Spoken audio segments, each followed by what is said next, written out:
certains identitaires diront qu'on n'est pas français parce que, enfin, on n'est pas de souche. Mais individuellement, ce que tu vis, la transition entre avoir honte et puis plus avoir honte, et puis se dire, de toute façon, ça fait partie de moi, ça, nous, les Français d'origine étrangère, ou avec une partie d'origine étrangère, on doit tous vivre avec, qu'on le veuille ou non. Et individuellement, c'est quand même une épreuve. Alors, c'est évidemment parce qu'on a été déraciné, c'est parce qu'il y a des immigrés qui sont venus dans un autre pays. Finalement, c'est de la faute de l'immigration, et c'est même de la faute de ce qu'on appelle, que certains aiment enjoliver et angéliser, ce qu'ils appellent la diversité. La diversité, c'est pas toujours facile, c'est pas toujours si beau.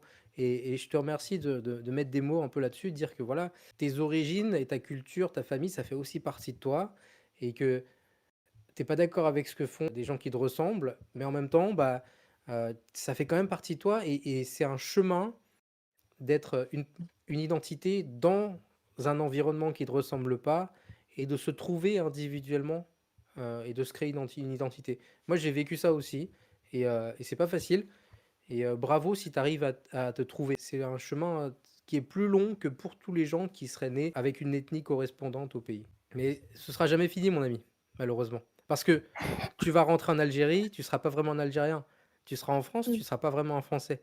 Donc Oui, oui, il oui. faudra être fort individuellement, c'est comme ça. Mais c'est pas pour s'en plaindre, mais c'est comme ça. C'est parce que la mondialisation, l'immigration a fait que voilà, on doit vivre comme ça maintenant.